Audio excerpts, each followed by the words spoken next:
નમસ્કાર મિત્રો, આજે આપણે વાત કરવાના છીએ એવા બે વ્યક્તિઓની જેમના વગર ગુજરાતનું સંગીત અને સ્ટેજ અધૂરું છે। એક બાજુ છે ગુજરાતી સિનેમાના ભીષ્મ પિતામહ એટલે કે વિક્રમ ઠાકોર, તો બીજી બાજુ છે આજના જમાનાના યુવાનોના દિલમાં ડિજિટલ સ્ટાર એવા સુજલ ઠાકોર। ઘણીવાર સોશિયલ મીડિયા પર આ બંને ફેન્સ વચ્ચે જંગ જામે છે। તો મિત્રો, અસલી કિંગ કોણ? તો આજે 2026ના આ રિપોર્ટમાં આપણે દૂધનું દૂધ અને પાણીનું પાણી કરીશું। કોની સ્ટાઇલ બેસ્ટ છે, કોના ગીતો વધુ સંભળાય છે, બધું જ જાણીશું આ વિડીયોમાં, એટલે વિડીયોને લાસ્ટ સુધી જરૂર જોજો। અને જો મિત્રો ચેનલ પર નવા હોય તો વિડીયોને કરી દેજો લાઈક અને ચેનલને કરી દેજો સબસ્ક્રાઈબ। તો મિત્રો, વિક્રમ ઠાકોર એટલે ફક્ત એક નામ નથી પણ એક યુગ છે।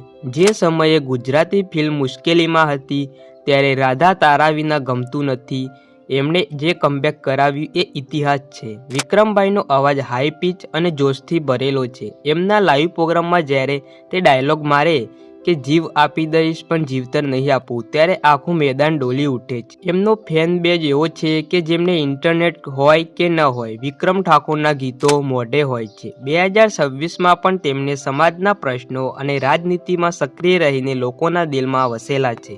હવે વાત કરીએ સુજલ ઠાકોરની।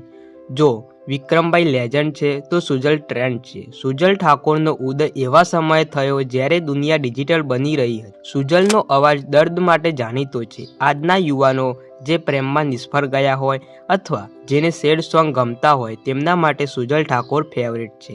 નસીબ 2, જીવડો બરે અને એકલા પડ્યા જેવા ગીતોએ યુટ્યુબ પર રેકોર્ડ બ્રેક વ્યૂઝ મેળવ્યા છે। તેમની સ્ટાઇલ, મોડર્ન કપડાં અને મ્યુઝિક વિડીયોની ક્વોલિટી એમને આજના યુવાનોનો આઇકોન બનાવે છે। ચાલો હવે સીધી સરખામણી કરીએ। જો તમે મેળામાં કે મોટા ડાયરામાં જાઓ તો વિક્રમ ઠાકોરની એનર્જીને કોઈ ન પહોંચી શકે। જો ઇન્સ્ટાગ્રામ રીલ્સ અને યુટ્યુબ વ્યૂની વાત કરીએ તો સુજલ ઠાકોર અત્યારે ખૂબ જ આગળ છે। વિક્રમભાઈ ગરબા અને લોકગીતોમાં માહિર છે, જ્યારે સુજલ બેવફા અને મોડર્ન ગીતોમાં માસ્ટર છે।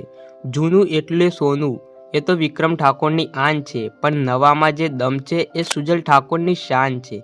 મિત્રો, આ બંને કલાકારો એક જ ઠાકોર સમાજનું ગૌરવ છે અને બંને વચ્ચે કોઈ દુશ્મની નથી, પણ ચાહકો વચ્ચે આ ક્રેઝ જ તેમને મોટા બનાવે છે। આજે ગુજરાતમાં ગમે તે પ્રોગ્રામ હોય, આ બે નામ વગર સંગીતની મહેફિલ અધૂરી છે। અત્યારે 2026ની સ્થિતિ એવી છે કે વિક્રમ ઠાકોર મોટી ફિલ્મો અને સામાજિક કાર્યોમાં વ્યસ્ત છે, જ્યારે સુજલ ઠાકોર દર મહિને એક નવું હિટ આલ્બમ આપીને માર્કેટ ગુંજવી રહ્યા છે। ઘણા લોકો કહે છે કે સુજલ એ વિક્રમ ઠાકોરનો વારસો આગળ વધારી રહ્યો છે, તો ઘણા માને છે કે વિક્રમ ઠાકોરની જગ્યા કોઈ ક્યારેય લઈ શકશે નહીં। તો મિત્રો, આ હતો અમારો રિપોર્ટ। હવે ફેસલો તમારા હાથમાં છે। તો મિત્રો, કોમેન્ટમાં જરૂર લખજો। જો તમે વિક્રમ ઠાકોરના ફેન હોય તો કોમેન્ટમાં વિક્રમ ઠાકોર લખજો, અને સુજલ ઠાકોરના ફેન હોય તો સુજલ ઠાકોર લખજો। તો મિત્રો, વિડીયો ગમે હોય તો લાઈક કરજો અને તમારા મિત્રોને શેર કરજો। સબસ્ક્રાઈબ કરવાનું ભૂલતા નહીં, કારણ કે આવા જ મજેદાર વિડીયો અમે લાવતા રહીશું। જય માતાજી, જય શ્રી કૃષ્ણ।